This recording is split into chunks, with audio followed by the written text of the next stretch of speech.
Now let's make two things clear. ISIL is not Islamic. No religion condones the killing of innocents, and the vast majority of ISIL's victims have been Muslim. And ISIL is certainly not a state. Church and state should not be separated. I hear you talk about this all the time. I have more Muslim friends than probably all of you guys combined, and they live here in America, and they don't subscribe to that. In America, that's 3 million out of 1.6 billion. Exactly, in America. But shouldn't they be saved from being a part of that description? Of course. But shouldn't the other ones be included in it? Shouldn't the liberals in this country stand with all those people who have to face what I call everyday terrorism? Let's add to the weight of the 3 million. Right. There are plenty in Indonesia. No one's saying all You know what? In Indonesia, if a woman wants to join the military, she has to undergo what they call the 2-finger test. What? They put that in her. Dirty.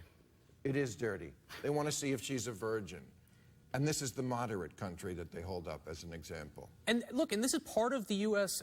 foreign policy, is trying to promote LGBT let rights around the world. me see if I've got you straight here. So you want our president, whether it's Trump or Obama or Clinton or whomever, to go out and declare war on all these people who don't believe the way you do? Where'd you get that? Well, when did I say what do you do war? about it then? I said get real. Oh, get real? Okay, what does that mean? It means establishing Stand up for liberal values. Stand up for things that, if they were happening in... Well, I can guarantee you... Liberal, not liberal with a small L, not liberal political. What are liberal like in... from the French Revolution. So you would like side with separation of church and state, equality of women. But how are you going to bring this to them? Well, first of all, by force? Of course not. Well, you've got 50 people in the State Department right now using the dissent channel saying that that's what we should be doing in Syria. What do you mean? Well, I'm not in the State Department, and I'm not one of them. Thank you, panel. At that hearing, we heard testimony that described a systematic effort. If one compares, for example, the 9/11 Commission report, the word jihad appears in that report 126 times. The word Muslim appears in that report 145 times. The word Islam appears in that report 322 times. And yet, since that 9/11 Commission report, different policies have come into effect. And as a matter of systematic policy, those terms are no longer allowed to be used in this administration. The FBI counterterrorism lexicon uses the word jihad 0 times. The National Intelligence Strategy of 2009 uses the word jihad 0 times. The Strategic Implementation Plan to Prevent Violent Extremism of 2011 uses the word 0 times. The National Intelligence Strategy in 2014 uses the word 0 times. We also heard testimony from a former employee of the Department of Homeland Security, Phil Haney, that in October 2009, more than 800 Customs and Border Patrol documents were ordered modified, scrubbed, or deleted to remove references to jihad or the Muslim Brotherhood or other similar references. Was Mr. Haney's testimony that the Department of Homeland Security ordered over 800 documents in CBB altered or deleted, was that testimony accurate? I have no idea. I don't know who Mr. Hainan is. I wouldn't know him if he walked in the room. So you have not investigated whether your department ordered documents to be modified in 2009 to remove references to jihad, radical Islamic terrorism, the Muslim Brotherhood. You have not investigated that question? No, I have not taken the time to investigate what Mr. Hainan says, no. And when the United States Senate Judiciary Oversight Committee conducted a hearing on that, did you or anyone in your staff inquire into those issues? No, but you have me right here, right now to ask questions of. So but apparently your answer is you don't know. I am asking you, in 2009 and again in 2012, Mr. Haney testified there were 2 purges, and that was the word he used, purge, at the Department of Homeland Security to remove references to radical Islamic terrorism. Is it accurate that the records were changed? Same answer I gave you before. I have no idea, sir. You have no knowledge of any records being changed at the Department of Homeland Security? Same answer. I have no idea, sir. Would it concern you if it was accurate? Senator, I find this whole debate to be very interesting, but I have to tell you, when I was at the Department of Defense, giving the legal sign-off on a lot of drone strikes. I didn't particularly care whether the baseball card said Islamic extremist or violent extremist. I think this is very interesting, but it makes no difference to me in terms of who we need to go after, who is determined to attack our homeland. The other point I'd like to make, sir, is that, and I have to think in practical terms in Homeland Security. I think this is all very interesting, makes for good political debate, but in practical terms, if we, in our efforts here in the homeland, start giving the Islamic State the credence that they want to be referred to as part of Islam or some form of Islam, we will get nowhere in our efforts to build bridges with Muslim communities, which we need to do in this current environment right now that includes homegrown violent extremists. They all tell me, my time is limited for this Hold question. on just a second, please. They all tell me that ISIL has hijacked my religion, and it's critical that we bring these people to our side to do this. You're entitled to give speeches other times. My question was if you were aware that the information has been scrubbed. I would note the title of the hearing on Tuesday was Willful Blindness, and your testimony to this full committee now is that you have no idea and apparently have no intention of finding out That's not what I whether DHS materials have been scrubbed. And you suggested just a moment ago that it's essentially a semantic difference. Well, I don't believe it is a semantic difference, that when you erase references to radical jihad, it impacts the behavior of law enforcement and national security to respond to red flags and prevent terrorist attacks before they occur. Shirley Williams. I think it was a mistake. I think that if it was, as it's said to be, a reward for lifelong literary endeavour, then all I can say is that I think the timing was very odd indeed. I want to say very clearly that I don't believe the Prime Minister had anything whatsoever to do with it. I think it came up from a departmental proposal, which is what usually happens with knighthoods, and that a lot of the political sort of firestorm that started has been started quite incorrectly. Nevertheless, I think the Department of Culture and the media, which I think put his name forward, were not very wise to do it in that way. This is a man who has deeply offended Muslims in a very powerful way, who's been protected by the British police against threats of suicide for years and years, at great expense to the taxpayer. And frankly, I think that it was not wise and not very clever to give him a knighthood.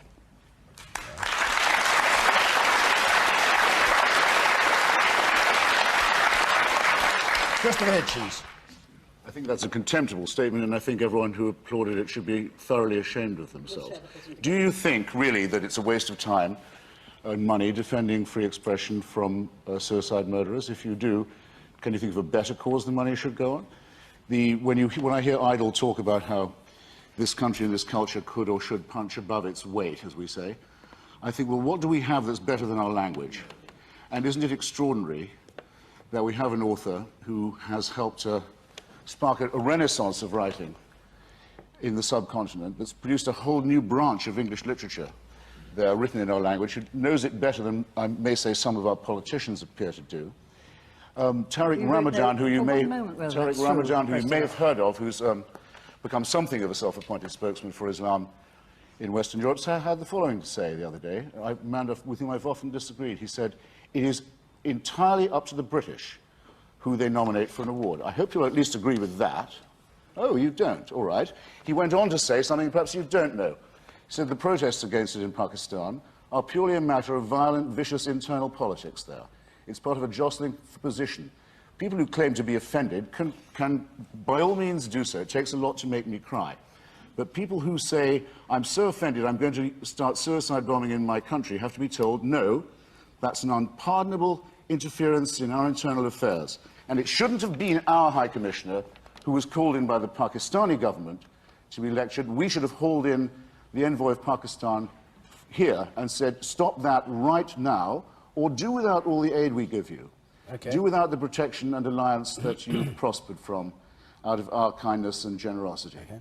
We won't have talk of murder for the writing of novels. And I see that whatever I say, there's a sort of sullen, resentful, boring atmosphere in this room. Thank you. Stop. That's better. It's a monologue. It's not a dialogue. these students, same students, feel offended that your views of Islam, the generalization, and they said it clearly in their declaration, they said the generalization perpetuate bigotry. This is what they said.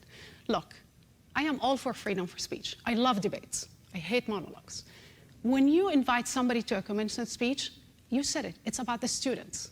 And the New York Times in this piece this morning said, you can counter a bad speech with a good speech, except they don't have that venue. They don't have that opportunity that day of graduation. They can't opt out of that. And I'm telling you one about thing. that subject, I as understand. I just said. And But does that mean we never have speeches? Every speech has to be two people? But this is a commencement speech. This is a commencement address Every commencement of speech these is one students speaker. who are actually... Listen, would you accept an openly anti-Semitic person But to I'm give a not- commencement speech I to a res- Jewish student? I actually would not accept that. As I just said, even Reza Aslan says I'm not a bigot, so I rather resent the idea that I'm comparable to an anti-Semite. All I've ever done was basically read facts. What I mean, facts did you read? well, you never invited. But I'm sorry, listen, you are Bill, comparing... I am sorry, Bill. Bill, I don't think we want to read... You are comparing jihadists, Salafists, Sunni. You don't know the difference. You're comparing all Muslims in one pot. You're a Palestinian. And I am actually a secular Muslim. And when you talk about Islam in a certain way, I have to tell you, and it's offensive sometimes. Some people feel But it's threatened. okay to be offensive. That's what free speech is all about. If free speech is only speech you like, it's not free speech. They invited him for a debate. He can go to a debate. I will accompany you in that debate if you want. I'm happy to have that debate wherever you want. He was invited to be a commencement speaker, and then he made a statement that people didn't like. I don't know what to say. I can understand. Can you be gay in Gaza? Yes, you can. Really? Yes, you can. And live? Absolutely, you can. You know what? It's even more offensive because you're saying... I'm just asking because I've heard you can be gays read, in Gaza. Really? I traveled the Middle East. Is there a gay bar I in do. Gaza? This is what... Grey area, isn't it? Miriam, you wanted to come back in. Well, I mean, I was going to say, there are certainly things that are offensive, but do we need to offend people by saying them? I mean, there's a way of saying things. We can discuss the institution of the monarchy in this country without insulting the Queen. It therefore makes it perfectly reasonable and possible to discuss, I think, the tenets and beliefs of any other religion without insulting sensibilities. So insulting sensibilities, that's interesting.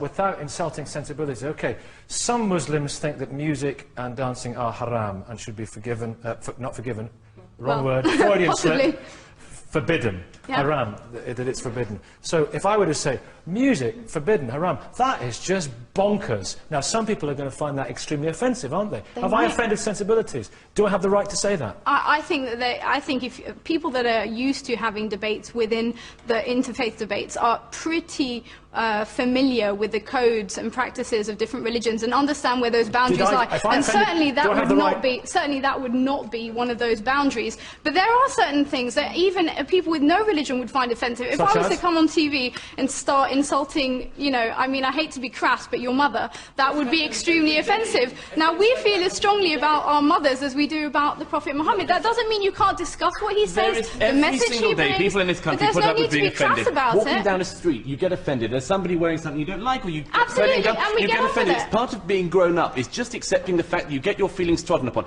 Does it mean you have to deliberately tread on people's feelings? No, not necessarily. Exactly. But what you cannot do is to ring fence one ideology through fear, intimidation, or anything else. And that is what we see happening. That's what Ben Ellsworth is saying. Richard Dawkins, Professor, you've obviously, I mean, a lot of people have taken offence at some of the things that you've written. You know, they feel personally offended because they feel that their faith, which is so dear to them, and their belief, which they cherish, has, you know, you're criticising it. Do you think about that? I don't go out of my way to offend. No, but do you think about the possible consequences? If people are offended, then they may argue against me. All I use is words. There's a radical distinction between using words and violence, and incitement to violence. The Salman Rushdie affair absolutely brings this out. Salman Rushdie simply wrote a book. That's what he did. He wrote a book. He was threatened with death. He was threatened with death by baying crowds in this country. People burned his books. They demanded the death penalty. And some leading parliamentarians suggested that the paperback shouldn't come out. Some leading parliamentarians, some leading clergymen, some leading bishops sided with the Ayatollah Khomeini rather than sided with this very distinguished novelist who did no more than put words on paper. That is a radical distinction. Can I let Miriam come back in? House Democrats right there staging a 16-hour sit-in over gun control, nearly coming to blows over what an enraged Republican congressman sees as the real threat. It's not guns, it's... Equal crime, talking about Islam, radical Islam, kill these poor people. No fly, no gun. No fly, no gun. No fly, no gun. Incredible. That was on Periscope. Here to react, that enraged lawmaker himself, now much calmer, Texas Congressman Louis Gohmert. Congressman, tell us what brought you to that moment. Well, this has been going on for hours. It should have been stopped hours before. Even some of the long-term Democrats have said, this is really getting out of hand. You guys need to take over and stop the chaos. This is a little scary. And the Democrats had taken control of all 8 microphones at the point that the footage you showed was on. The microphones were not on, but they had taken over the chamber. Yeah. And this is unprecedented. It was incredible. They were blocking business. So they weren't just standing up for rights, they were taking away rights. And I'm telling you, Brian, it was incredible to see, you know, real American folk heroes like John Lewis, who were brutalized and stood up for civil rights. Folks were there using the instruments that helped gain civil rights to try to take away people's civil rights. And I just saw this article, had seen this yesterday. 81,000 names are on the no-fly list, but fewer than 1,000 are Americans. It means if this administration would protect us from people coming in, and then we wouldn't have to worry about maybe 1,000 people. Congressman Lewis was on the no-fly list. Congressman Lewis was on the no-fly list, erroneously, by the way. Well, and so was Martin Luther King Jr. back when he was alive. I mean, it's insane to try to take away our civil rights, our Second Amendment rights. And I'll tell you, the gun-free zones are where these terrorists like to go because they know they're protected. And then they were fundraising. They're doing fundraising calls based on the deaths of these people, and we're standing up for it.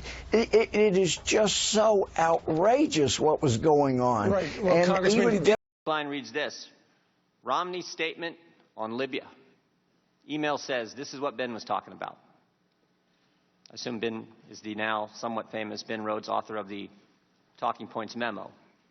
This email is at 10:35, 27 minutes after your 10:08 statement. 27 minutes after you've told everyone it's a video, while Americans are still fighting because the attack's still going on, your top people are talking politics. Seems to me that night you had 3 options, Secretary. You could tell the truth, like you did with the family, like you did with the Libyan president, like you did with the Egyptian prime minister. Tell them it was a terrorist attack. You could say, you know what, we're not quite sure. Don't really know for sure. I don't think the evidence is there. I think it's all in the first one, but you could have done that. But you picked a third option. You picked the video narrative. You picked the one with no evidence, and you did it because Libya was supposed to be, as Mr. Roskin pointed out, this great success story for the Obama White House and the Clinton State Department. And a key campaign theme that year was GM's alive, bin Laden's dead, Al-Qaeda's on the run. And now you have a terrorist attack. And it's a terrorist attack in Libya. And it's just 56 days before an election. You can live with a protest about a video. That won't hurt you. But a terrorist attack will. So you can't be square with the American people. You tell your family it's a terrorist attack, but not the American people. You can tell the president of Libya it's a terrorist attack, but not the American people. And you can tell the Egyptian prime minister it's a terrorist attack, but you can't tell your own people the truth. Madam Secretary, Americans can live with the fact that good people sometimes give their lives for this country. They don't like it. They mourn for those families. They pray for those families. But they can live with it. But what they can't take, what they can't live with, is when their government's not square with them. Mr. Chairman, I yield back.